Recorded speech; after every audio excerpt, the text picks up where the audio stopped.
Hello and welcome to the TSM Fanhub Podcast. This is episode 1. I'm your host Josh, and joining me today are my fellow TSM fans. I'm Brad.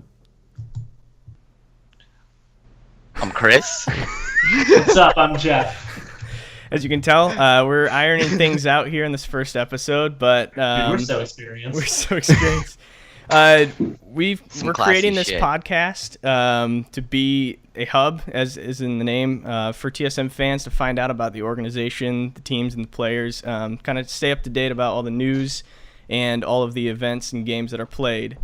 We're gonna quickly. This will be, first episode exclusive. We're gonna go around and kind of say who we are, what we've been following in TSM, and how long we've been following TSM. I'll start out. My name is Josh. I've been following TSM since the Season 4 Worlds run, and I had a friend playing League of Legends, got me into the game, started following them. The first game I watched was TSM losing to Samsung White, I believe, getting stomped, and I loved it. I've been in love with the team ever since then. And I will be covering League of Legends as well as the TSM Vainglory squad. And yeah, so that's me. How about you, Brad? Oh boy. Okay, so I started playing the end of we'll say pre-season 5. And then one of my friends was like, "Oh, you have to play. I was like, "Hey, I don't want to."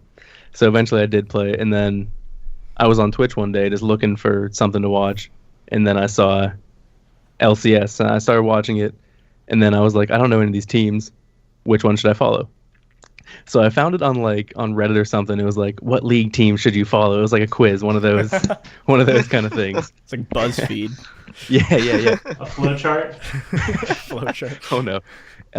I took the quiz and I actually got Team Liquid. You love the number 4. By the way, we are paid by Steve. All of us. And then I was like, I don't like them. They don't look really good. Well, I mean, they were like 4th at the time, so that was whenever they had like Phoenix and Piglet and stuff. And then I saw TSM, and like the only thing that drew me to TSM was their logo. Like, where is it on the shirt? It's right there.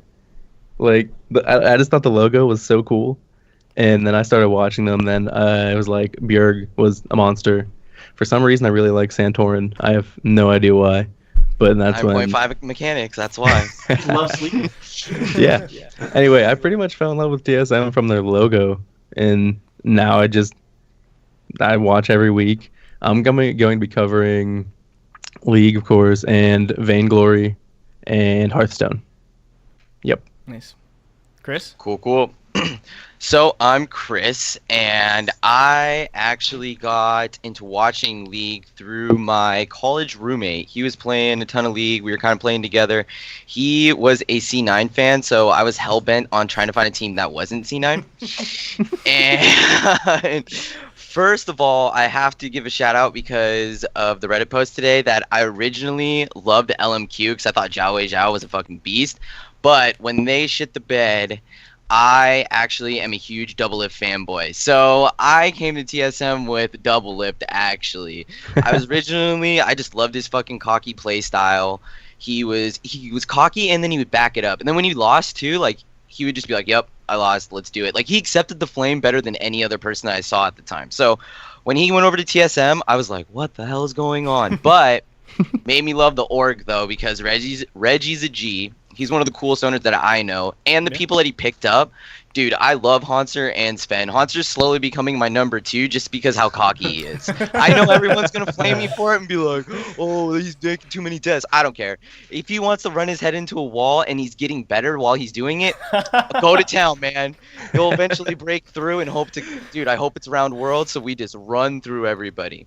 He's getting the metal plating in his head. Yeah. Exactly, right? He'll have a hard head. Who cares? But so I'll be covering League. I'm also going to be covering PUBG when it comes out because Break's a G, Vis is awesome, Smack is a sniper god, and Aimbot is freaking great too. So I'll be covering that. I'm a huge Melee fan, Leffen, even though I'm a little bit of a Mango fanboy, but who really isn't? And I will be covering a ton of Zero also. All right, so I'm Jeff. I've been playing League since like early season 3. My brother's the one who got me into it. He played for a long time, probably since beta, and for the longest time he tried to get me to play it. And I remember the first competitive series I ever watched was it was the promotion series between Dignitas and Team Summon and CLG and Azurcats. And I remember watching Rammus flash over minions to get to the bottom lane, and I was just like, this is the coolest thing ever, and I was suddenly a huge competitive fan.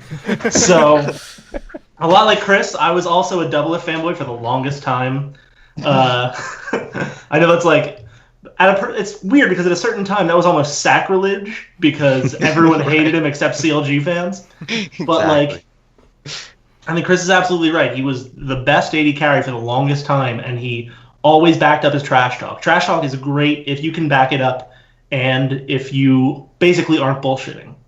So that's what made me a Doublelift fan. And when CLG parted ways with him, it was on Halloween. I was too sick to go out. I remember calling my brother after seeing the thread that, CLG parts ways with Doublelift. TSM picks up Doublelift. I remember calling my brother and be like, dude, fuck CLG. I'm out of here. I am totally a TSM fan.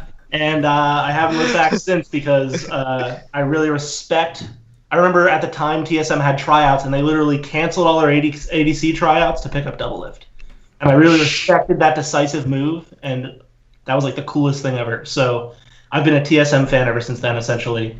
And so I'm also a sports psychology major in school, and I've tried out for some coaching positions, got to certain places, but I never actually managed to hit a position.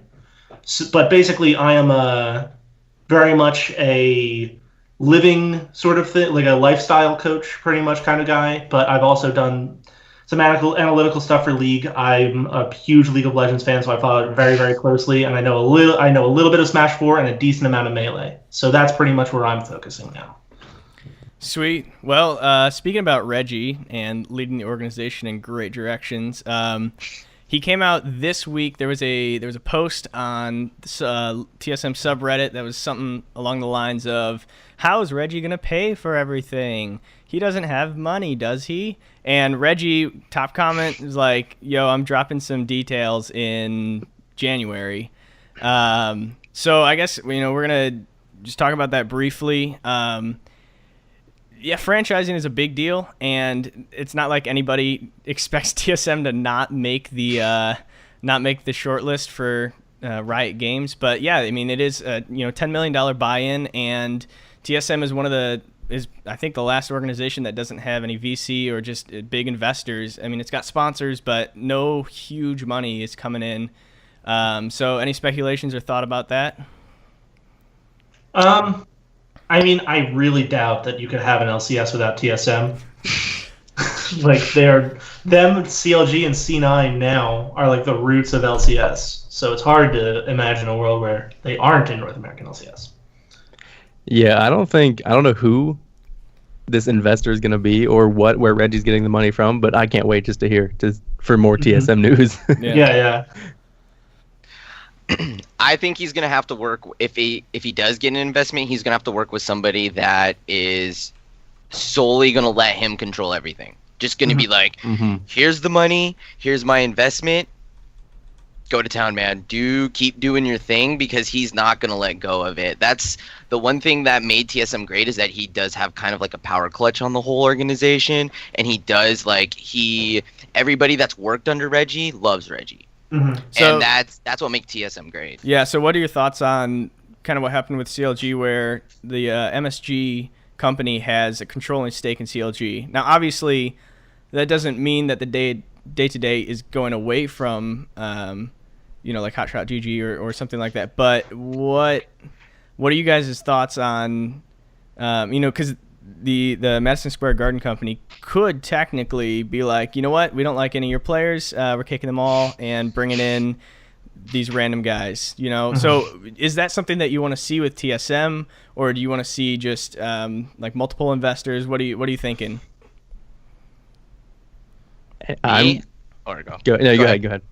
I'm hoping, well, okay, if I'm doing pipe dreams, obviously I hope somebody like a Mark Cuban, an Elon Musk comes in and just says, "Here's the money, Reggie. We love your vision. Keep doing what you're doing," and then they just back away. They just play the shadow part, basically. I would love to have like what they would call an angel investor, where they just throw money at the situation and just let it keep on going, because it's one of those little grassroots movements that you kind of watch. Like we've seen it grow from like basically from nothing to something huge, and you just want to leave those type of things alone. It's like Amazon, where you just like, people just kept throwing money at him and just like, keep doing your thing, man. It's the same exact. I think the same exact situation. We need like an angel investor. That's so the last thing you want is like divided control.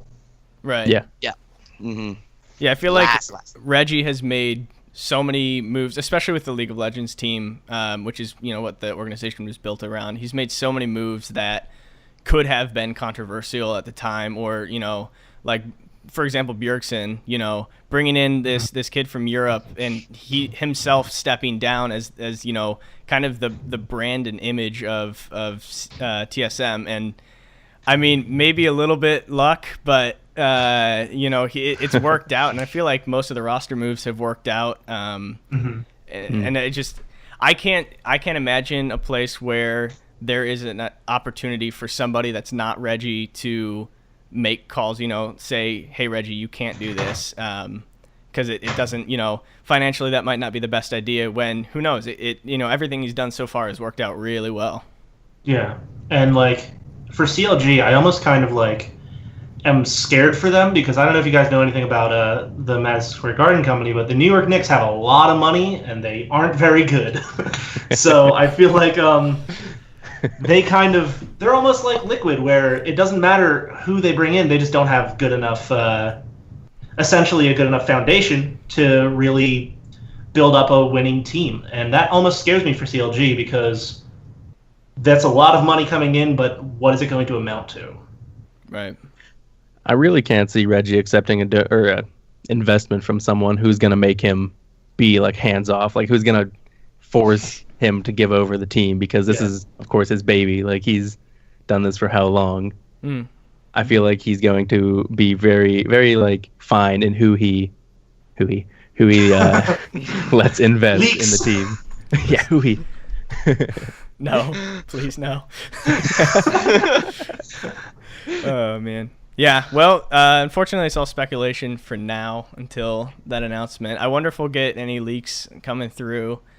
But yeah, so that's January. I guess also with franchising, and this affects TSM a little bit. It's not necessarily 100% TSM news, but last week we found out that, speaking of leaks, that 4 European teams applied for franchising spots in Riot's NA league.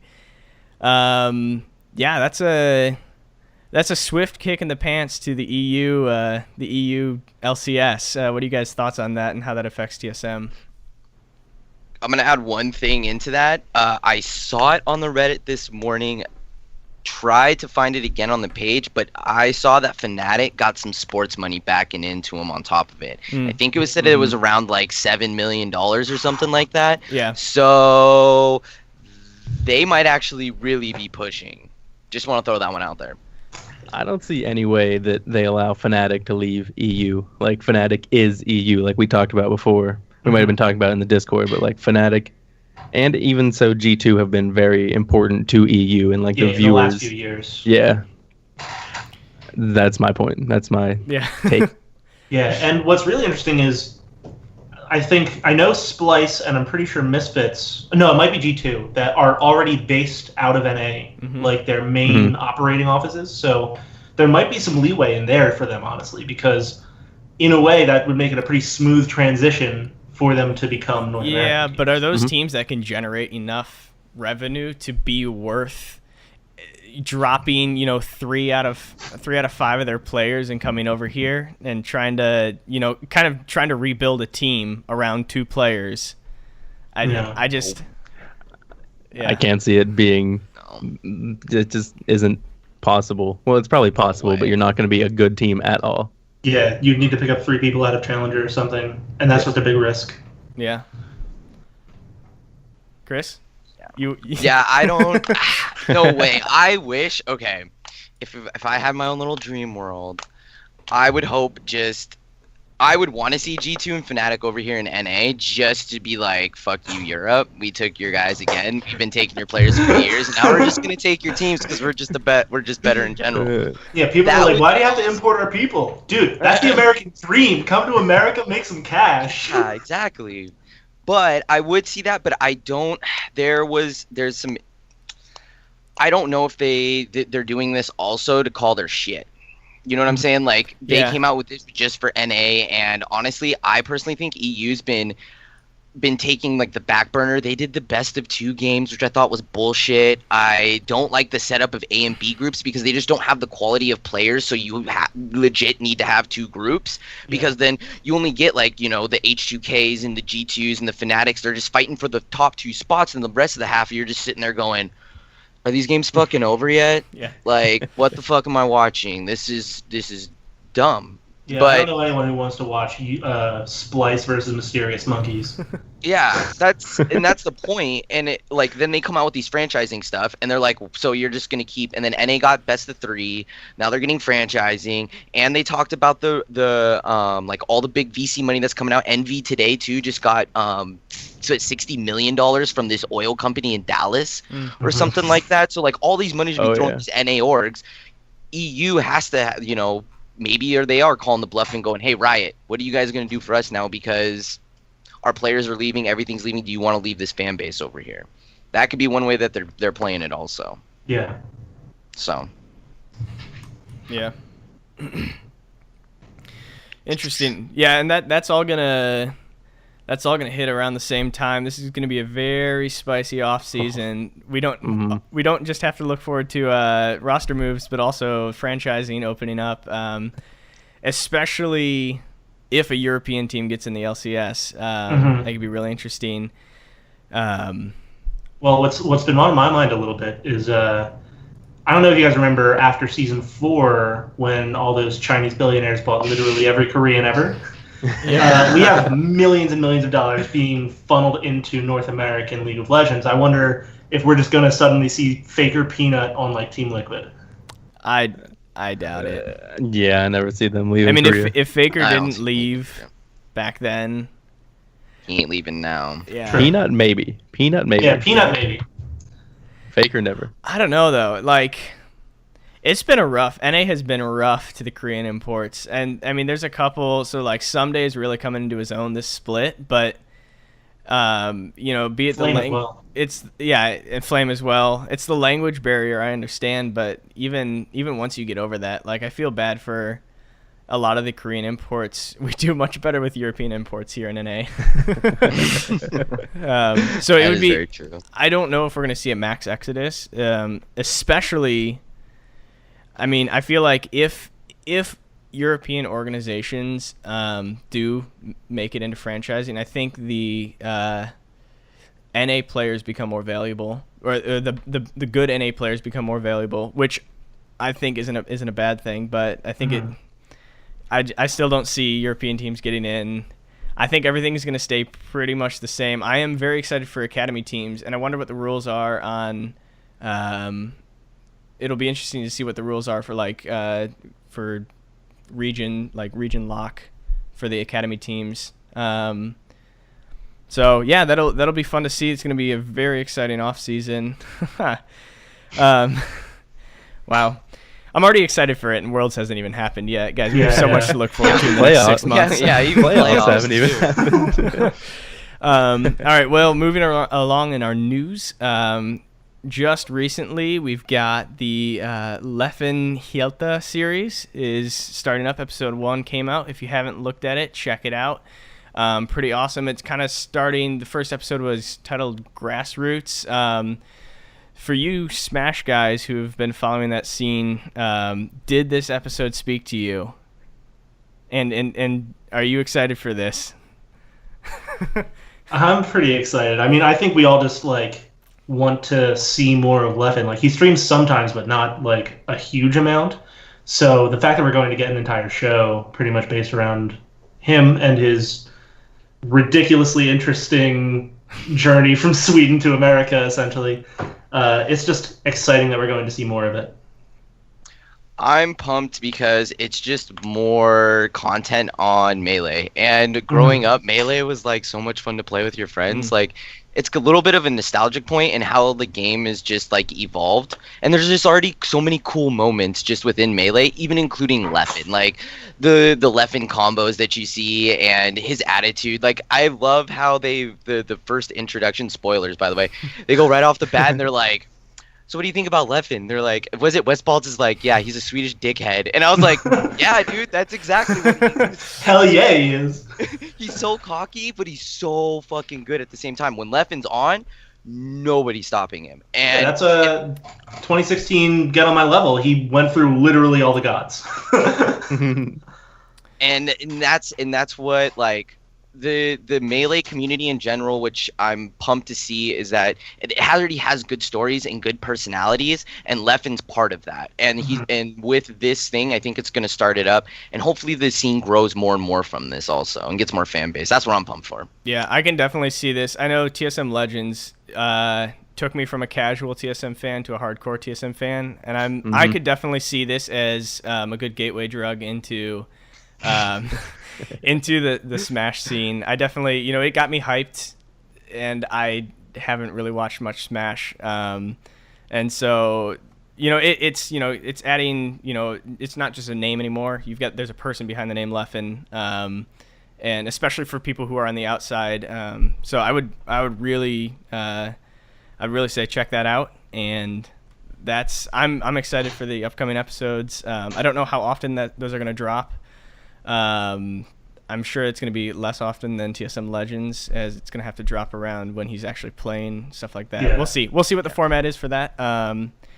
Yeah, all right, on to some more news. Just briefly, if you haven't heard or have lived in a hole or something like that, Bjergsen came out on Twitter after their matches this weekend saying that he's been suffering from tinnitus and hyperacusis, and it doesn't sound bleak. He said about a month and he should be recovered, said his doctor. So technically Worlds is 46 days away, I want to say. So as long as he's able to keep the sound down for throughout throughout the playoffs and finals, that should be decent, but definitely hoping that doesn't hurt them in any way during their playoffs run. If you saw on the stream after the who they play, was it FlyQuest? Who was our first game? Phoenix One. After they played Phoenix One, you could see him taking earplugs out, stuff like that. So it sounds like they're adapting. They didn't look off their game at all this weekend. Which is surprising. Like, I'm a drummer. I'm around loud noises all the time, and before I was careful with my ears, I was starting to feel the damage on my ears, and it was super distracting. So it's a good thing that he's taking the right precautions. Yeah, so I'm sure we'll get updates with that coming up. It's just a good thing. Keep that in your thoughts. Exciting news here. I know Chris is very excited about this. The TSM PUBG guys are going to ESL. So talk to me about that. We're going to clean house. That's what's going to happen. I'm calling it right now. We're taking it all. Hell yeah. Well, I did do some research into it, which I found it very interesting that PUBG just released, if you found out this week, I think it was this week, their update, they opened up the first person servers, because that was one of the biggest complaints, was that if you're playing third person, if you've ever played third person, you can peek around a corner and the person will have no idea that you're there, and then you can just peek out real quick, pop them in the head, and you're just like, who the fuck shot me? And it was like super cheap, and that's what everyone was complaining about. So them opening up the first person was really sweet for everything. And I think it's cool because this is going to be the first tournament, and they are actually doing a first-person side and a third-person side. Oh, nice. And it's going to because they actually did like a survey online or something like that, and the community was actually split on what's better. So they're going to see. I think they're going to test it out and see which one gets more views. Me personally, I would want to take first person, just because it's just from a competitive standpoint, there's less like bullshit involved. It's more skill. And all of these guys that if you look back at them, they're all just solid FPS guys in general. They played Arma 3, a lot of them. Vis is obviously going to be the captain of the group. He is the shot caller. If you ever watch any of their streams together, he's always the one driving, always the one kind of, gathering everybody up. Smack is going to be our long range guy. Dude, homeboy can snipe. That's when he's on, it's scary because he's getting like 15 kills, 16 kills a round. Break is just he's your burst guy. He's going to be like the bulldog. Like I've seen so many times where he's just running into a place. He's like, I'm just going to spray and pray and watch this. And he'll get like 3 kills. He'll run into a building and get 3 kills. Aim is just he's the backup guy too. He's the last member. Everyone, they signed the first 3, Viz, Break, and Smack right off the bat. And everyone was wondering what the 4th was going to be. And so Aim, I haven't had too much time with, but he has been a good addition within the 4 of the squads, and it makes it easier because him and Break are both on the other side of the pond. So they're both in Europe, so they can actually duo together in the mornings when Break and Viz are not awake yet or streaming or whatever. But honestly, I'm super pumped for it. I think they're going to take it all. So is that going to be, are they in 4s, 2s, and 1s? I think they're going to be only doing solos and squads. That's what they normally run for tournaments-wise. I think, honestly, TSM is just joining up as squads because I haven't heard anything from Viz or any of them going, yeah, we're doing solos. I think they're just running under the TSM banner because why the fuck not? Yeah, yeah. And so do we have a date on that when isn't that at the end of August, if I remember correctly? Like August 23rd. Yep, 23rd through the 26th. I don't know exactly like the times and how the setup's going to be, but once I find that out, I'm going to give a full... Yeah, because you were saying the spectator mode is a lot different than if you were watching someone stream. Do you want to just go into that briefly for the people who haven't seen that? So when they've done like test tournaments, if you ever get to check it out, check any of the VODs out from like the Curse Trials, and there's one other one that it's like PUBG Online or something like that. But their VODs, it shows, so basically like you get to see the map. If you're in spectator mode, you can pull up the map just like you do in normal game, but the thing is that you'll see everybody's name tag. And you'll see them where they're on the map. And as a spectator, I don't know exactly if they can see it or not, but when you see people getting close together, they can click on the map and then go directly to them. And then basically it's just a free-form camera. So like you're just like the drone in the sky, and they can zoom in and zoom out. They can actually get into the person's view and see what they can see and whatever and whatnots, and back out and see the guns that they have, what they're shooting, all that fun stuff. I personally like it. There was a bunch of bugs, obviously, just because it is the first tournament. Hopefully, but we already know how ESL sometimes goes. They're not the best production in the world. We've experienced this multiple times. Yeah. So who knows how that's going to roll, but I hope that the spectators, that they come out, they're supposed to come out with more with the spectators, like spectator client, so then we can actually watch it better. I think it would be cool if they had a separate stream, or if somehow, some way, people could watch different teams. I don't know. Yeah. And just like focus on that one. Like, it would be cool. That'd still be a lot of setup though, because that'd be 25 separate teams. Yeah. That would definitely be great. 25 different streams. Awesome. Yeah, sweet. So yeah, definitely keep your eyes out for that. It's coming at the end of August. That'll be very exciting. All right, I guess now we're getting into some things that have happened this past week. Just some match recaps. The odd one, I don't know if any of you guys saw. He was at the it was like Return of Legends or Legends Return or something like that over in Hong Kong. Speaking of horrible production, I don't know if any of you guys watched. I wasn't able to catch all of the NA games, but the EU versus there's like Taiwan, Hong Kong, Macau was horrible. Game deciding Baron fight in game 3, and then somebody, I guess, pushed like a button, and the YouTube video jumped back from 46 minutes to 21 minutes. Oh my god. Like right in the middle, like as a team fight was about to break out, that would pretty much decide the series. It was very high production quality. However, the odd one, NA, I'm pretty sure they got 2-0'd. It's good to see our boy out there playing. Man, if you thought Chaos versus Xiao Zhao was bad in Season 2, holy shit, Season 7, it was bad. Yeah, so, hey, they got out there, they played their hearts out. They played. You know what, I'll agree with you with the first part. They got out there. They showed up. Yeah, They're showing up. Yeah. They took the played. flight over to China. Good job for them. Yeah, they were there on time for the flight. I don't know after that. I'm pretty sure from what I did see with the NA team, Odd One wasn't the problem. So good on him, good on the TSM name, not tarnishing it at all. Well, he was there who's still in the higher elos right now, right? Like, yeah, hasn't just about everyone else like high plat, low diamond? I think so. I don't follow everybody as I have no idea. Couldn't pull that off the top of my head, but it's crazy because people like Xiao Zhao were a pro like last year. Yeah. Yeah, some of those Chinese, but the Chinese were definitely stacked. Yeah, they had like the TPA, pretty much 3 of the 5 were there. Wasn't it Fnatic? Yeah, I know Peke was there, right? Yeah. They had, anyways, they just had a ridiculous amount, and then NA was just like, hey, we'll send some washed up players for you. Here's Chowdzer, right here. Yeah. There you go, take him. And Chaos, that's our bot lane. That's our bot lane. Neither have opened up the client in like 2 years. Man, it's a good thing. I will say it's a good thing that this tournament wasn't held in North America. The pride and joy of North America, boys. Yeah. Anyways, I think Reggie would have came out and been like, nah, fuck this. Yeah. Pulled out TF. Yep. Cool. Sweet. Well, moving right along to some actual pros.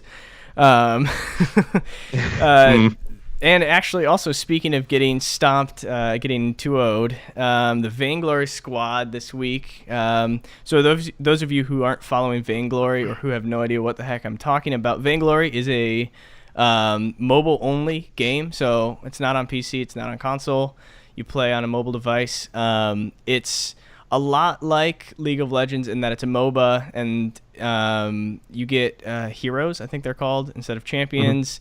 It's one lane. Usually there's you've got a ranged carry in the lane, then you've got a jungler and a captain, and the captain roams, sometimes stays kind of as a support in the lane, or will roam around, help the jungler, do jungle invades or ganks.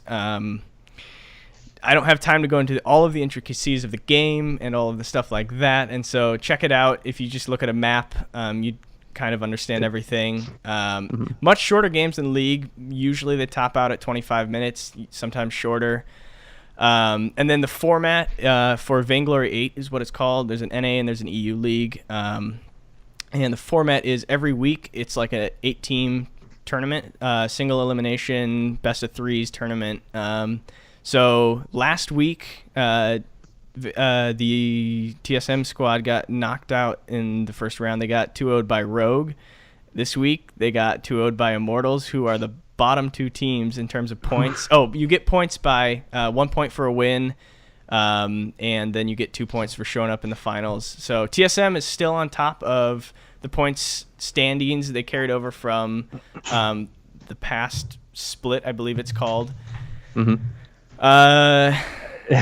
Yeah, it was just a really. What are your thoughts first on that? Bad. It was bad.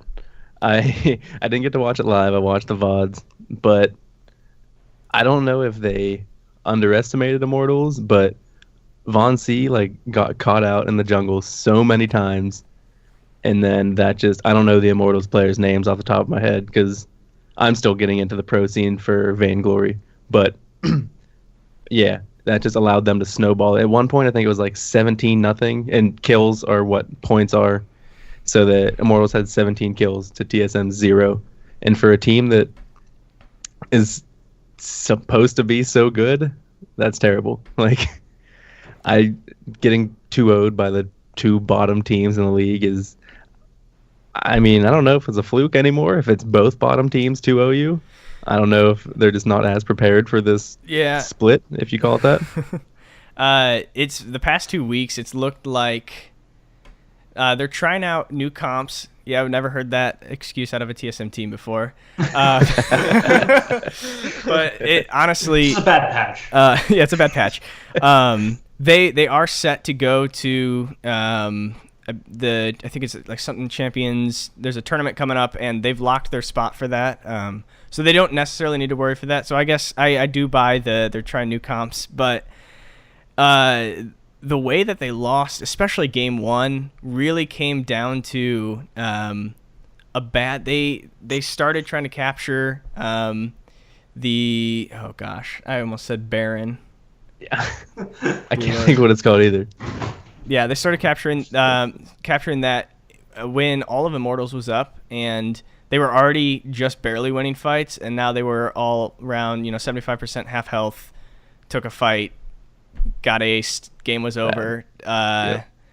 It seemed like, aside from their team comp, they got really far behind in game 1 and a little bit in game 2. It just seemed like they didn't have the best calls in the late game to kind of bring that in. Hopefully that's something that they can turn around this next week, but getting beat by the two teams at the bottom of the table is not really, it doesn't really inspire much confidence, moving forward. So I don't have much else to say about that. I don't know what you think, Brad. I just want to say that game 2 was a better game, but still they didn't look good. Like, they stuck around pretty much the same style of play and comps, but they didn't get caught out as much. The communications was, well, I don't know. I didn't know what was going on, but it seemed better just because they were, again, getting caught out less. But I think we'll see them turn it around. At least, hopefully they turn it around. Yeah, they've been the best. Bad week. Yeah, they've been the best team in NA for a while. Flash X has been a great captain since TSM picked up these guys, even back with the past two, the carry and the jungler that they used to have. So it'll be exciting to watch that. They play Saturdays and Sundays, so check that out if you can.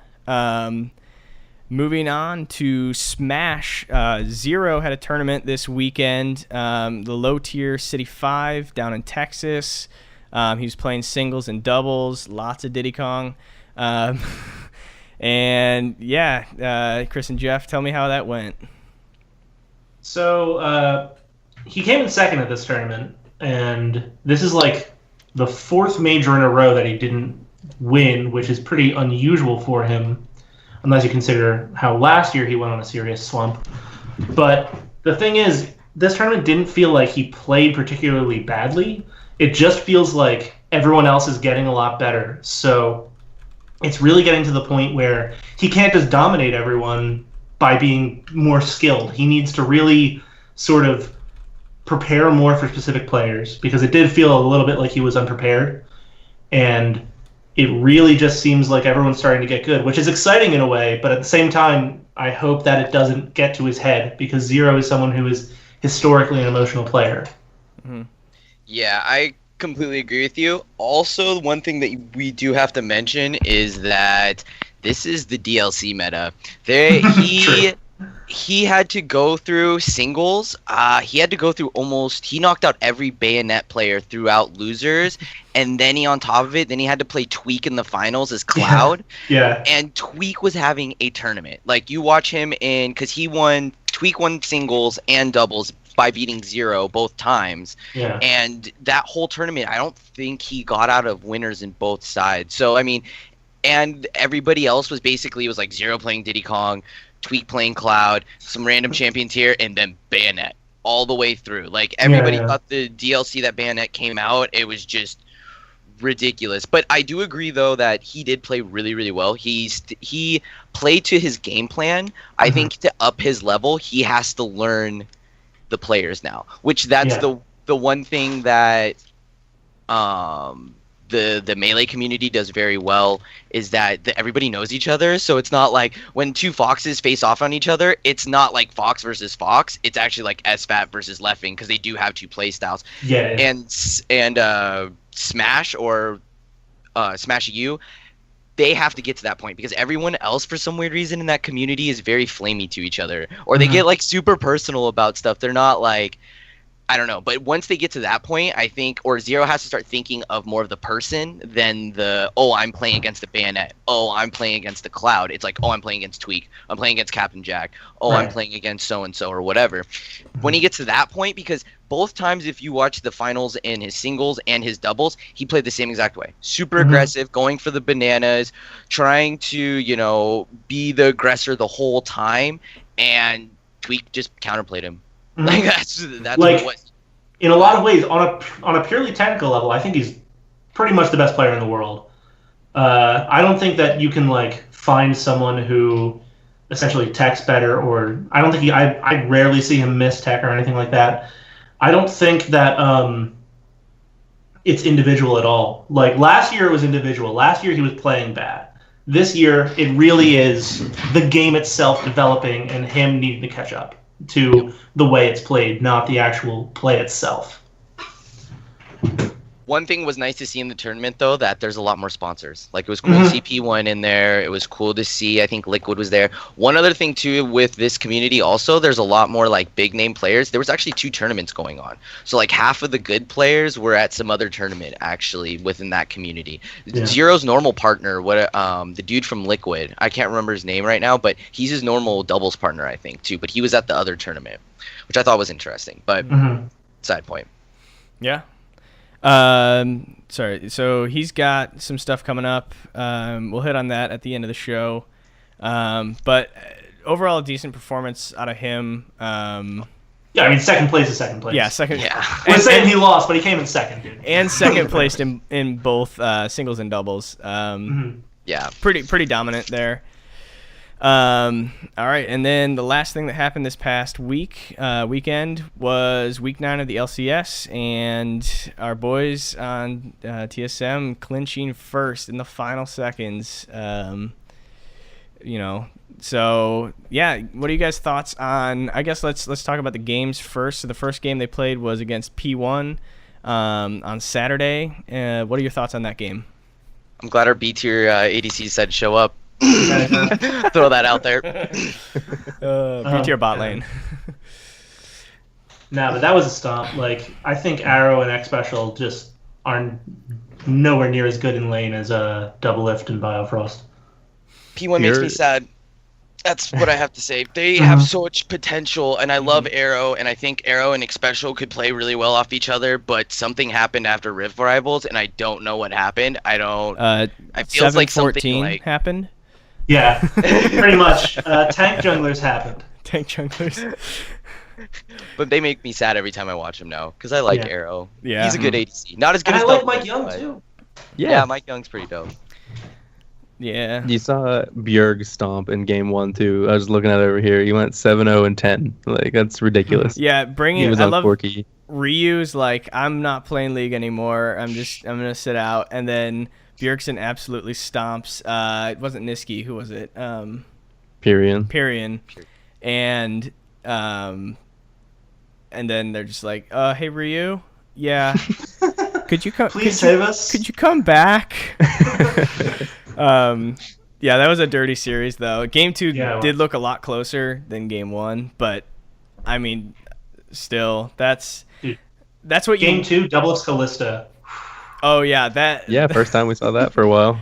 Yeah. Not Tristana. It was wonderful. Didn't TSM even banned out Tristana and then picked the Callista? It was refreshing. Not that anyone was really doubting Double Lift's champion pool, but it was nice to see him on a different ADC and making big plays. That team fight mid where he got the triple kill and then jumped backwards because Callista bugs.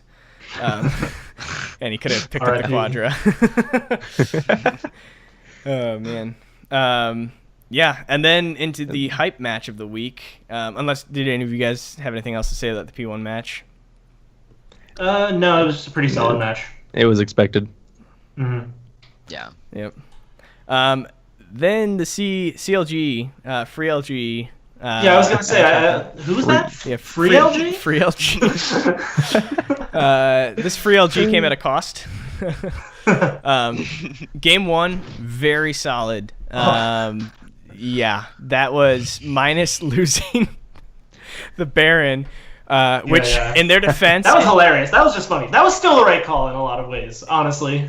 I think, I'm not sure, because they were chasing Afro, did somebody on CLG, it was, who was their top laner? Darshan? Not who was their top laner. Who was he playing? I was like, Gragas. I think he was on Gragas. I think he played Gragas the games, right? Yeah, I think he kept the Baron from respawning until Who he came and helped him burn it down. Because I think that's what TSM was counting on the Baron resetting, turning, getting the kill, coming back, grabbing that Baron. The game went fine anyways. I mean... We saw Double Lift Sivir, and I'm pretty sure Sivir is just very strong on this patch. And he is very, very good at Sivir. So it makes sense that they would just dominate lane, and Sivir is a champ that translates to team fights very well. I think that's another reason why they called to rush down Afromu, because they had Sivir ultimate on, and I think they expected to be able to run him down in time to get back to the Baron as well. Not just that it would reset, but that they would be able to get back with it at like half health. But Afromu was just a little tankier than they expected. And basically, I think it was the right call. It was just weird execution. And it was a stomp other than that. If there's any game for that call to happen, that was the one you wanted to be. Because it's when you're 10k up. It's stomped. Yeah. Yeah, and, speaking of TSM, their warding... and especially Svenskaren's jungle movement was on point. Like, they're looking to they look like they're starting to get back in form. I'm very excited that they get 2 weeks off before the next match, because last week they didn't inspire too much confidence. This week, very much turning around a lot of the small problems that we were seeing them doing throughout the weeks. And that brought up jungle movement, and I think that's a really good way to transition into game 2, because Svenskaren's level 2 mind game was genius, honestly. That was such a good call.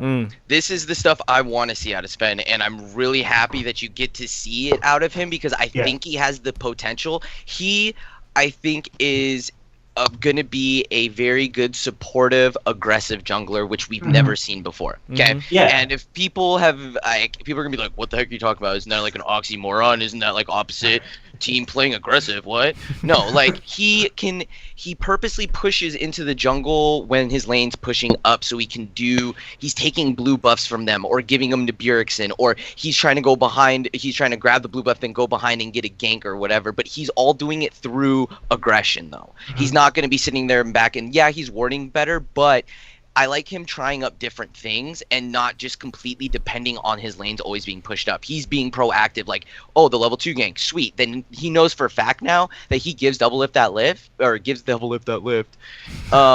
He lifts him up. Triple lift. Exactly. Then he's not gonna lose lane after that. Are you kidding me? If Double Lift lose lanes after that, his ass is gonna be playing solo queue for the rest of that night, because he's so mad at himself. Or he's gonna be like, oh, I forgot Afromu wasn't on my team this time. Oh gosh. Oh gosh. Like, dude, really? But I'm happy that Sven's kind of coming into his own. His synergy with Bjergsen's finally clicking also. He's more becoming a battle ward like Peanut is. And that's what I think he still has more to hit his stride.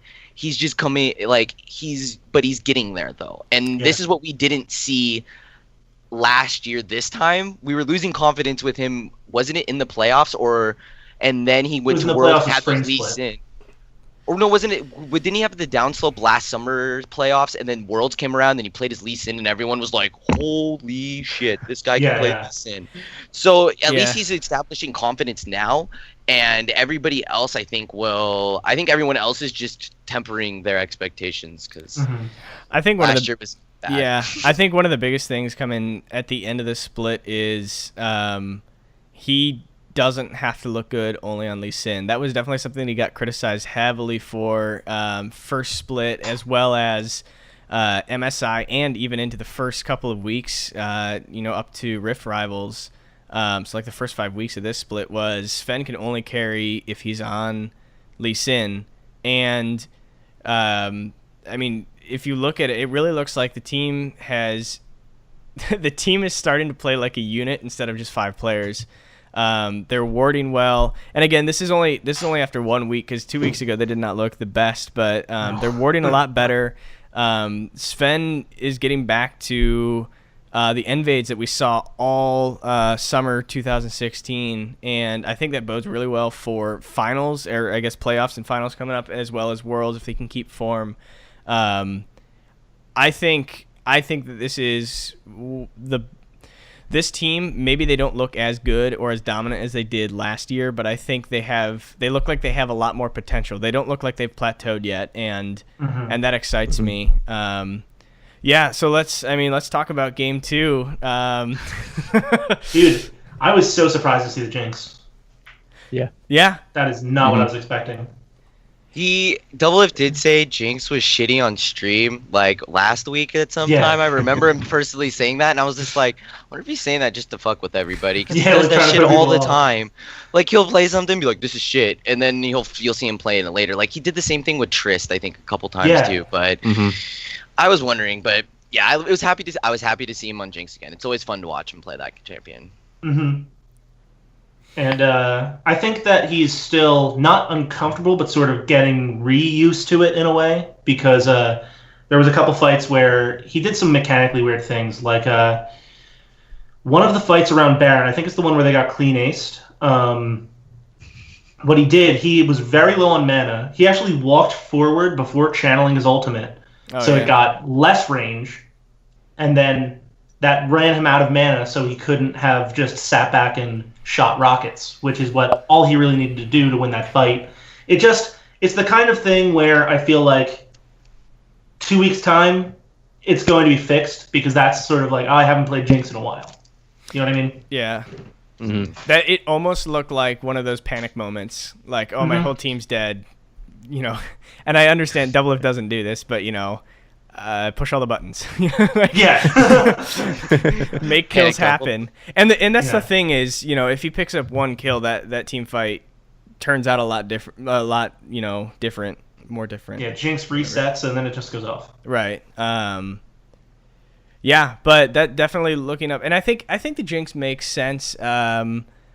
We've been seeing a reemergence of hyper carries, especially like late game, just team fighters. In like Kog'Maw coming back, and I think it was just a matter of time before someone pulls out Jinx, and I'm excited to see what that looks like in the promotion tournament, as well as the first week of playoffs, if anyone else is going to try to run comps like that. Because I mean, if you know, we're in a meta where tanks are everywhere, and if you've got 3 tanks and you're drafting a Jinx, that's a meaty front line that the other team's not going to be able to get through. Which, you know, could in turn, you know, we could see some games going very long coming up here. Speaking of tanks, it makes me excited to see. Well, we actually saw bits and parts of this weekend. Was Haunter's Gnar, and his Gnar is he's probably one of his best champions that he's played. He had a 4-man ult over at Baron at one point. He was jumping in. His Gnar and tanks makes Haunter's aggression a very good thing for us. It's very well played, and it makes me happy because we might get to see an Impact versus Haunter top tank lane, and I personally love 2 bruisers just beating the shit out of each other on top lane. I find that fun. It's so much better than Maokai Nautilus. Yeah, exactly. When you see, like, you know, a Gnar and a Fiora going at it or something like that. Yeah, dude, like, it's fun.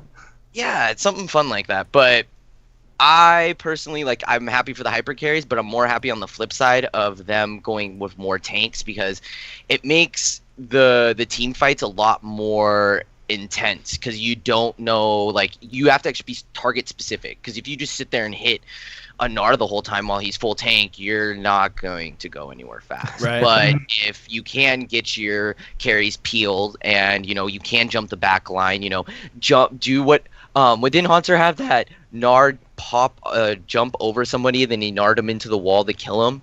like you can do stupid shit like that all the time, which is gonna be cool. So. I mean, he also did have the great play of flashing towards a wall and then not having his ult up because he had used it for a trade top lane. But hey, he's cocky. You gotta run your head in the wall. Sometimes you don't break through all the time. Yeah. Oh man. He'll get there. We'll get him a helmet. It's okay. Probably comes out with like a red helmet on. Oh man. Yeah, it was definitely another really exciting thing about that game. Sorry. No, go for it. Another really exciting thing about the game is that the deciding team fight was at the same spot where Doublelift carried the CLG versus TSM Season 5 finals. Yeah, that was eerie, but it was awesome. Yeah. It was awesome because he was on our team this time, and definitely it brought a lot to the hype video that's coming out. It's a game of inches. Because classic. Yeah, speaking of that, I mean CLG. Props to Afromoo. He was a beast this entire series. Dang, his engages were scary. Yeah, there were so many where it was like, 4-man knockup, this is gonna be nuts. No one died. The Afromoo always whenever a good Alistar plays against Doublelift, I'm always a little bit of afraid just because last year RNG, Mata, and Uzi wrecked us bottom lane, and not even Uzi. It was just Mata. Mata with his Alistar was ridiculous. So like Afromoo playing legit on Alistar and Doublelift just not doing stupid stuff just made me happy. And Afromoo had a game and a half on it, and we all know that Doublelift accidentally thought Afro was on his team at this point too, which I mean they did duo Q earlier in the week, so that's understandable. Hey, that's not something you have to worry about at Worlds. Yeah, that's the kind of thing where you facepalm during it, but it's not a mistake that's going to be repeated. You know that much. So I don't mind that. Even better. Like it's just like that extra cherry on top. Just like that used to be the rush hour. Like that's he was just giving them a handicap, dude. You know, right? Got to give him a few kills to let him think. You guys look like you needed a kill. One for an old friend. Yeah. Give him false hopes. Win game 1. Yep. Brad, what were your thoughts on that CLG game? Again, I figured CLG was going to put up more of a fight. Were they first before this week, or were they second? I think. Were they? Okay, so they were around it. I thought with TSM's recent struggles, it was going to be a lot more of a bloodbath. Like, I mean, the second game was close. The first game was a stomp. But I thought for sure CLG was going to put up more of a fight. Other way around, I think. First game was a stomp. Second game was close. Did I say? Okay. Yeah, that's what I meant then. You good. Sorry. But, I mean, I'm happy that TSM won, of course. I don't know. It's like Omar God looks at points like he's going to be the next, not like contracts, but he's going to be the next young, good jungler. But then he didn't have a bad series. He didn't have a bad week, I guess. Yeah, it could be worse. And, yeah, but I think CLG, if they meet again in playoffs, or if they meet, can they meet in playoffs? I mean, anyway, of course they can, because if they both end up going to the finals or going to, I feel like if they go to playoffs, it's going to be a lot harder than a easy, it'll be 5 games at that point. Yeah, I think this CLG squad is a scary prospect moving in, because I think they're only going to get, kind of like TSM, I think is going to keep getting better. They're going to get their normal playoffs buffs. But I think, CLG, now that they've got Dardoch off the team, that's the, I get the mental, emotional weight off of their shoulders. And then Omar God's going to not be splitting scrim time. They're going to be getting full practice time in with him. I think that's huge. I think CLG is going to really explode. I think I could definitely see, not that we're looking to go into predictions right now, but I could definitely see a TSM CLG finals, which I think you don't think so? You don't think so, Chris? No way. No way? No way. CLJ's gonna get stomped by Immortals. Dude, 100%. Dude, X-Smithy's on a fucking revenge season to be like, fuck you guys for trading me. Swear. But I'll leave that till next time. I'll leave that rant till next time. That one's brewing right now. Oh, man. I really think Huhi has come a long way from the, lol, they're wasting an import spot on Huhi to now it's like he's a vital part of that team. Yeah. Yeah, he's definitely become alongside Aframu the carry on that team. And a lot of wins this split have been on the back of Huhi, which is, I didn't think I'd be saying that a year ago. Yeah. So this right here could be a precursor of what the academy teams could grow. Oh, that is true. That is true. Because CLG was one of the few teams to actually stick out a player and go, we back him up. We aren't going to get rid of him. Yeah, he's doing like crap right now, but he's going to fit in our system and we think he's got potential. And this is what the academy teams could do in the near future and could bring up more NA talent. Like, if you think about it this way, what if Dardoch right off the bat, he's not on TL right off the bat, but he's in a CLG environment? Do you think I honestly think he would have been switched around? Maybe, because him and Loco, like, dude, Loco is not a good player coach at all. Strategically, he's smart. Player-wise and, like, talking person to person, yeah, interpersonal. No. No. He's just ridiculously mature. Exactly. But if you put Dardoch in that system, or you make Dardoch stay in like in the backstages, or even an Omar God where he plays in the Academy League and maybe just like a little bit more people so he's not as nervous. Yeah. Like, this is a cool thing because you see the Huhi story and you're like, franchising is going to be a lot of fun. There's going to be a lot more NA talent than people think because it also becomes more viable too as a quote-unquote career. And there's going to be more incentive to stick to one player because, we don't do that well that split. Well, we're not going to leave the league, so we can work on him mentally, mechanically, however we want. Yeah, and as much as we hate to even think about this, I mean, eventually, the likes of Double Lift, Bjergsen, they're gonna not be playing on TS. No, they're never gonna leave. Never gonna leave. Nope. I mean, but I mean, you do see. Actually, speaking of this, and we can talk about this a little bit. The most recent episode of TSM Legends dropped today, and the entire intro, the first 5 minutes. I don't know if you guys all saw that. The first 5 minutes were Double Lift talking about, how down he got after losing Worlds and how that's kind of he's nervous about that coming up again. But the exciting thing to hear was he does not have any regrets about leaving streaming. And I think from a fan standpoint, I think the only way that Double Lift quits now is completely being burnt out and leaving the game completely, like not even streaming, which if he manages his time well, he won't do that, I don't think. The only other way he leaves the game is if he gets outclassed. I think there's a third way where they win Worlds. Yeah, exactly. TSM wins Worlds. Like, I got my trophy, I'm good. Him and Travis are gonna just make their own YouTube channel and just make a bunch of shit posts. That's what's gonna happen. Dang. They're just gonna have their own little house. They're gonna form their own little offline TV bullshit. Fresh. Oh man, offline TV. Oh God. Oh dear. Ow. Yeah, but it's something at the end of every year, especially the longer it goes, it's something that's very scary, especially for a team TSM who's needed Bjergsen.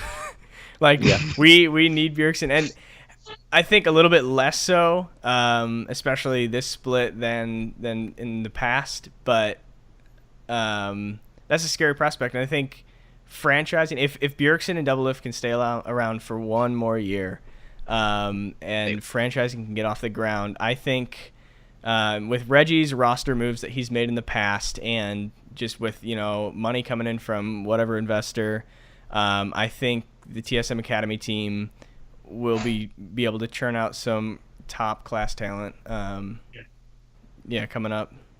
Young Ben's gonna be the new Double Lift, paid by Steve. Yeah, Brad. If the academy team, like you said, is going to turn out talent, it's also going to allow Bjergsen and Double Lift to share scrim time, so they don't always have to be scrimming let's say 10 hours a day, or how much ever they scrim. So that gives them more time off. I don't know. See it? I don't see it. I kind of agree. Not only scrim time too. I remember last season when for a short period of time Piglet literally joined the academy team, and came back. And don't get me wrong, he didn't come back successfully, but it's not unrealistic to think that, hey, you need 2 weeks off or something like that because you're just completely burnt out. Spend it, productively. Because what that's going to do, not only is it going to keep you focused, putting someone like Bjergsen or Doublelift on an academy team for 2 weeks is going to influence those players so much because they'll be able to use their experience to sort of bring them up. So I think that is another prospect that could really help. Yeah, I think, however, that it might be far more detrimental to the team because that's like 2 weeks that you almost stagnate not having that player on the team. Like, imagine, we've seen how the team has grown kind of back into form since Doublelift got back on the team this split. And, picture a voice like Doublelift and an in-game leader like Doublelift stepping away for 2 weeks. Like, I think that the team would just stagnate. Not saying that they couldn't win, because I still think we can carry out a top, we can carry out a mid. I just, I mean, heck, we won spring split without Doublelift. But it's still, it's something. I think losing scrim time can be pretty detrimental to team growth. And I think that personally, and this is a whole nother discussion, I don't know if we want to get into this now, but personally I think Riot needs to start looking into ways to practice that aren't just playing a game from start to finish.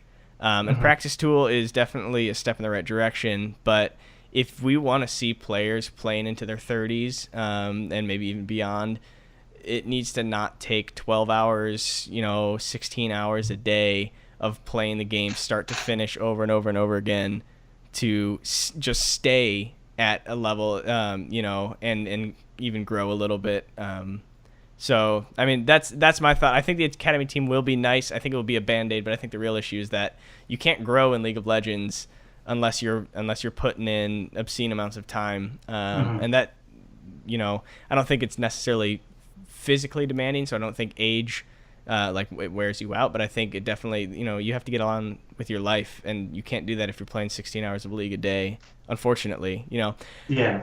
However, a counterpoint to my point is with enough money coming in, with more money coming in with franchising, there's a possibility that it actually becomes a lot more worth it to not get on with your life and to play for longer.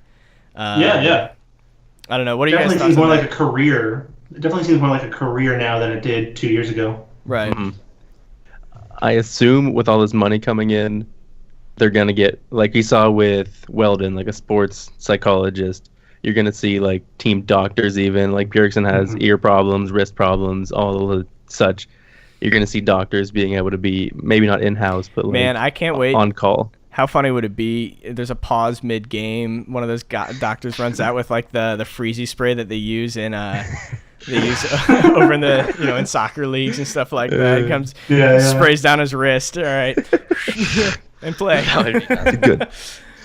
But yeah, no, that's actually a really good point that I hadn't thought about, is having someone like Weldon on retainer. One other thing too, that Thorin had a podcast with Jack, Reggie, and Noah. I think probably about 2 months ago or something like that. If anybody wants to go watch it, you should definitely watch it, because one of the things that I thought was thoroughly interesting and I think will help the longevity of players was that they're thinking about, well, Noah's the one that was really talking about it, was that they're going to do a quote unquote like campus, right? Mm-hmm. So they will, with all this new investment money, they'll have enough money to have their own quote unquote, let's just say like Immortals gym, and then they'll have like a office that will be just Immortals League of Legends, and then the office next to it be Immortals CS:GO and whatever and whatnot, and then the players will just get to either they'll have houses bought for them, or like the apartments around them, so they get to have their own lives and feel like they are going to work and then they leaving. Because one of the psychological issues, if you really want to get into it, is that players are having an issue differentiating when's work and when am I playing, because they're using the gaming house and things like that. So one of the ways that they were thinking was that, they do the campus style and they let them live off campus, and then they just come in for work, but they'll have everything else there for them. They'll have a gym, gym, they'll have a nutritionist, blah blah this, blah blah that. They'll have all of that stuff set up for them, so they don't have to worry about that also. But that's something cool too with all this VC money, is that who knows that it could be, I know China's doing it already, where they're region locking the teams, where teams are like legit going into cities and they're like, we're building an esports arena in this city. Yeah. If anybody wants to see where franchising could go, look how China's developing right now, because they're right in the thick of it right now. They're figuring it all out with all the teams, and the quality of their games aren't the best right now, and who knows what the fuck they're really doing because all the roster changes. That's besides the point. But their system over there, it could be a precursor to what's going to be coming over here. And it's exciting because Reggie has been one of those groundbreaking, owners. First gaming house, or one of the first gaming houses, and it will be exciting to see what could happen. Yeah, I think one of the big things, like take a look at Team Liquid, for example. Do you think that the Breaking Point drama and all that stuff with Dardoch would have happened if the team wasn't living in the same house as with all 5-6 of that? Didn't they have 10 at that point? No, they had the academy team, but however many of them there were, if they could go home at night and not be with each other, I don't know, not just not have to interact with each other and have, even if it's only like 6 hours or 8 hours off. I think, I don't know what you guys' thoughts on that, but I think that could have almost saved Team Liquid. Maybe not. I don't know. Maybe you guys don't agree with that. Yeah, I think the problems are a bit more deep-rooted than that, but at the same time, it certainly wouldn't hurt just having a place to sort of just go home to. Have a room that's your own that no one has to be near. You know what I mean? And just have a place that's yours. That's so important, and a lot of people don't really... Well, they underestimate it, essentially. And basically, I think, while it wouldn't have solved everything, it certainly would have helped. Yeah. Brad? I know, was it C9 whenever they brought Meteos back last year? Meteos was not living in the gaming house with them. Yeah. I'm sure that was a relief. I think I heard him say it a few times on stream, just not being in the gaming house is like taking a weight off my shoulders, because he doesn't have to be... They're more like coworkers and friends than they are they're still family, but they're not having to spend every minute with each other. Yeah. Or even in the TSM house, I don't remember who, but is it Hanser and Bio, or somebody shares a room. These are late teens, early 20s players, sometimes mid 20s. You want your own space. You want to not have to be attached to someone else. You go to college, you have a roommate for the most part, and then you don't want that anymore. You want to be on your own. So I assume TSM is going to follow suit with this campus idea, and I think it's going to be great for the health, for the whole team in general, and their composure and all that. Well, TSM is pretty unique too, because I feel like they're super good at separating work from outside of it. I feel like I don't see a whole lot of toxic levels of communication. There's obviously unpleasant ones, but it doesn't get to I've never seen it. We haven't seen it since 2015. Yeah, exactly.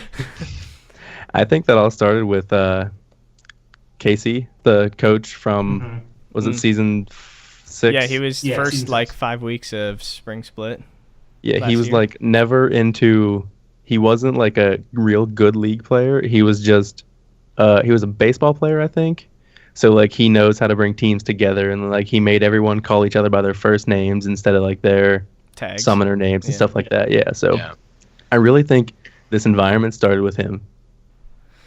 And it was certainly helped by Weldon as well. Yeah. Definitely.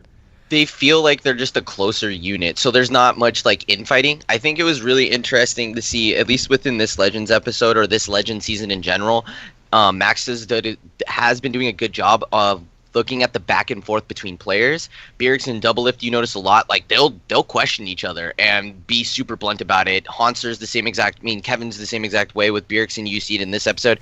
And then one person that I'm super happy that we got to see step up, and he laid down the law one episode. Freaking Parth, dude. I'm so happy he's stepping up. And like, what was it that Haunter called everyone garbage after one team fight and then they lost or something? And he was like, that shit needs to stop. That's the thing that they were missing, and that's why Reggie had to keep stepping in every playoffs, because there was nobody in there that everyone respected. When he said, shut the fuck up and sit down, everyone was like, whoa. Even all of us, even all the fans were like, damn, Parth. You made me feel bad.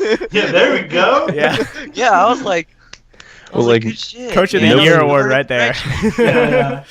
No one expects that out of Parth. Yeah, exactly. I love it, and it's cool to see. And I'm like, and how to see all the players actually respect him as much as they respect Reggie, because I feel like that's what Reggie had to do for such a long time. And in a team environment, you need that. And that's one of the cultural differences that you can hear. Like Loco talks about all the damn time, or LS talks about all the damn time, is that in Korea, coaches end all, say all. You listen to coach, it's done and game over. The coach will get you kicked out if you disrespect him. That's why Loco sucks, comas, blah blah, you know. But all that fun stuff. But it's the same exact thing. That's what we need as a team. And Double Lift needs that too. Like you can't let Double Lift and Bjergsen let them run their own shit, because then that's when. Not for too long, because then we saw what happened with Loco and Bjergsen and all that fun stuff. Then and that's. I think that's what was missing was, with Loco Doco, they didn't, Bjergsen got to a point where they didn't respect him. Dyrus didn't care. The rest of the team just didn't say anything. And then you get Casey, who came in, and the team listened to him, but they didn't respect him. That was kind of a fumble on Reggie's part, but it was the right idea, just the wrong execution. And then bringing in Weldon really was, this is someone that you respect. Their game knowledge is sufficient, and when he speaks, you're going to do what he says, and that definitely, I think they've done a good job of kind of handing the reins over to Parth, and someone who is an analyst, so of course you're going to respect his opinion on in-game related stuff, but seeing him become more of an out-of-game, I don't want to say father, but like leader type of Daddy Parth. Daddy Parth. Oh no. I think that's benefited them a lot. And yeah, what you were saying about that Legends episode, saying like, no, we don't call the enemy team trash in the middle of the game, because that just like, it doesn't matter what you think of the other team. You have to respect them, because then if you call them trash, you're gonna lose. That's not acceptable. And just calling them out on that is huge. I think it's a good direction that TSM is going in. Any other thoughts from Week 9? TSM clinches first, gets a first round bye. They'll be playing either C9, Envy, or Immortals. They cannot play CLG, as CLG is third place, and will get nope, they can't play Immortals. Just kidding. You mean Dignitas, right? Dignitas, that's what I meant. Yep, thank you. They either play Dignitas or Envy or C9. Or C9. They cannot play Immortals. And CLG. Oh my gosh. Sorry. We'll get it here eventually. Also, I think one other thing to note, we're going to save playoff predictions, stuff like that, for next week. But one thing to note is TSM, the only way that they don't... TSM is actually kind of in the same position that SKT is in right now, where it's a really difficult road for them to not get into Worlds. They're going to have to lose whoever they play in the semis, they're going to have to lose that. And then C9 would need to lose finals, right? Yeah, and then C9 would have to lose finals and not lose out earlier. And then they would also then have to lose the best of 5 at the end of the gauntlet. They'd be the final boss for the gauntlet. So a lot of best of 5s would have to be lost. Very specific ones. Yeah, I think someone on Reddit said there's 64 different outcomes, and in 56 of those 64, something like that, I'm not remembering the numbers correctly, TSM makes it to Worlds. So look up TSM fans. We're going to Worlds most likely.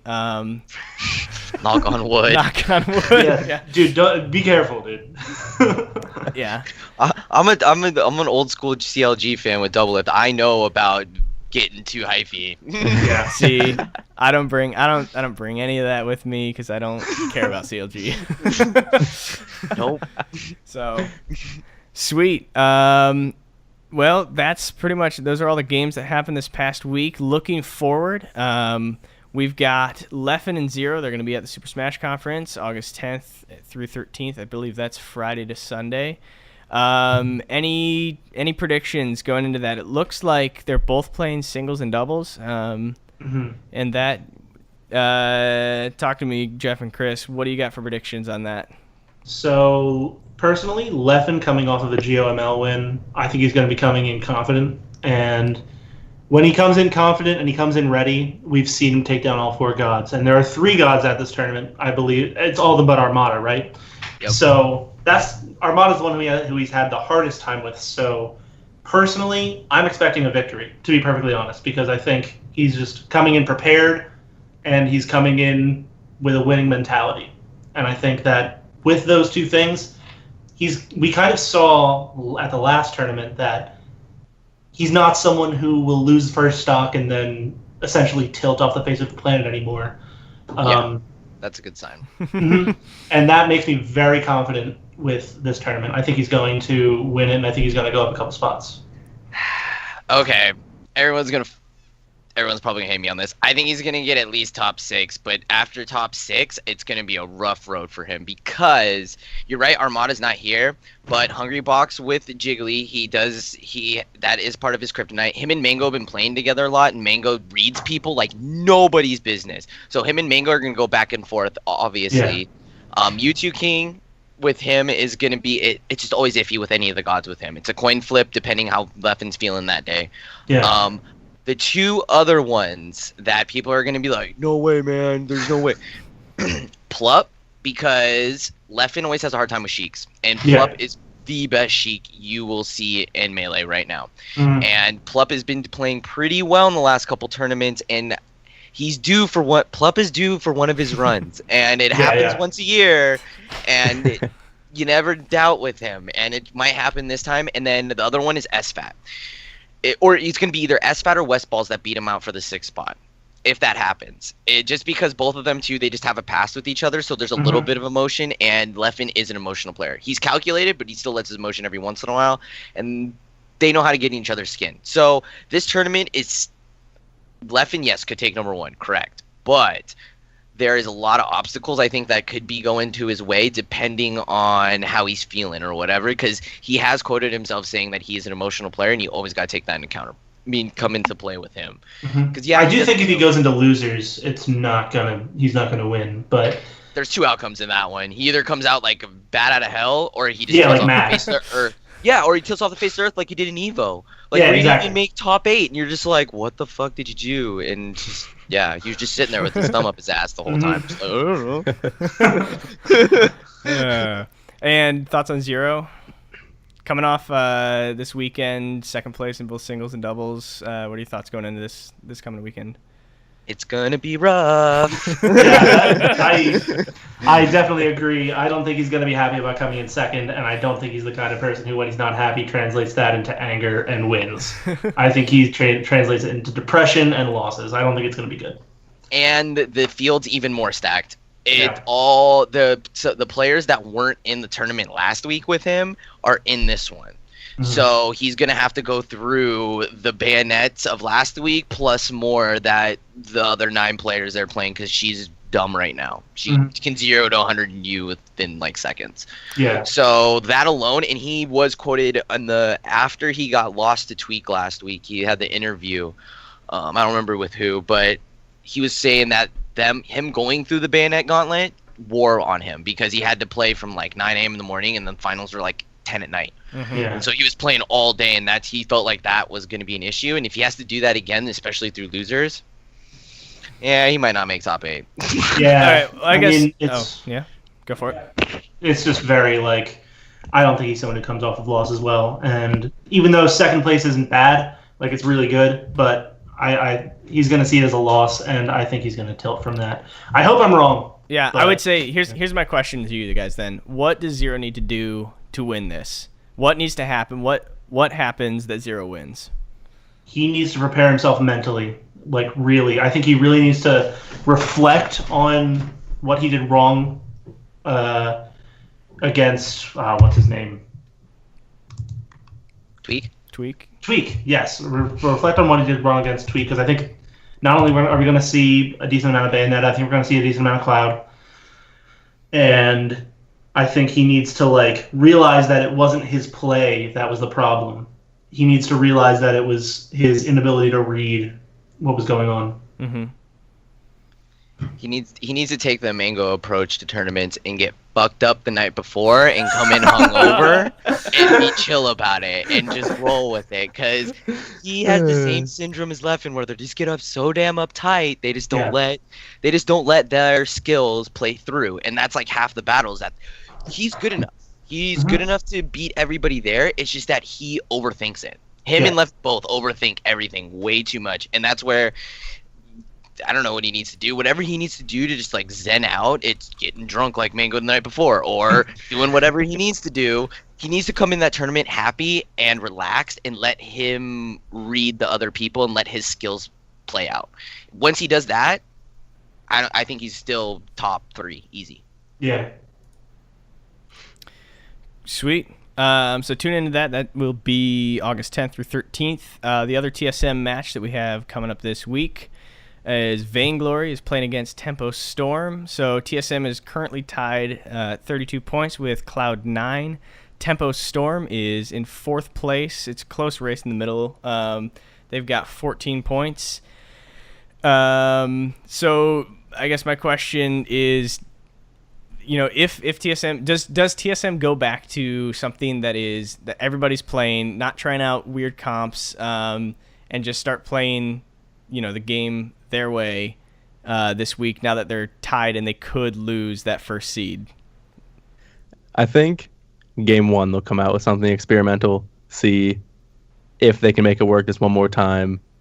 And like Tempo is middle of the pack team. They've always been like middle of the pack. Right now they're 4 out of 8. That's right in the middle. In the previous split, I think they finished 4th. So Tempo is liquid. Yeah, that's like the comparison I'm trying to make. Like before a year and a half or whatever ago, liquid. Like, but I think if they lose the first game, they'll come out with a more meta team comp, and then, I mean, TSM is, with C9, arguably the best team in NA. Like, them going 0-4 to the 2 bottom teams is not something that should happen. So maybe they'll come out with a chip on their shoulder and then just steamroll Tempo. Mm-hmm. But I really think they're going to come out with 1 experimental comp, and if that fails, they'll go to 2 meta comps and then win. Yeah, I could see them coming out angry this week. It's for a team that's been as dominant as they have to go 0-2, well, technically 0-4, mm-hmm. and just drop out the first day. Like, if they'd been losing in semis, it doesn't sting as much, but, dropping to the bottom 2 teams as the rank 1 team, and really missing out. That means the first 2 weeks of play they've been at 32 points, and Cloud9's just, been able to, hey, I'm here now.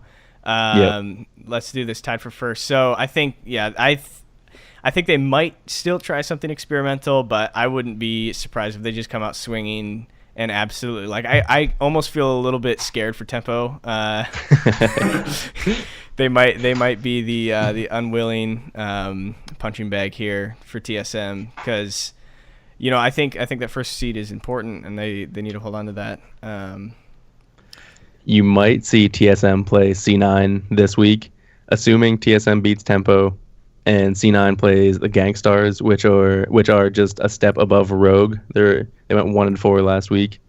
So if C9 and TSM both win, they'll play each other in semis, and then we'll see if TSM continues to go with those experimental comps or actually tries to prove that they're the best team in NA. Yeah.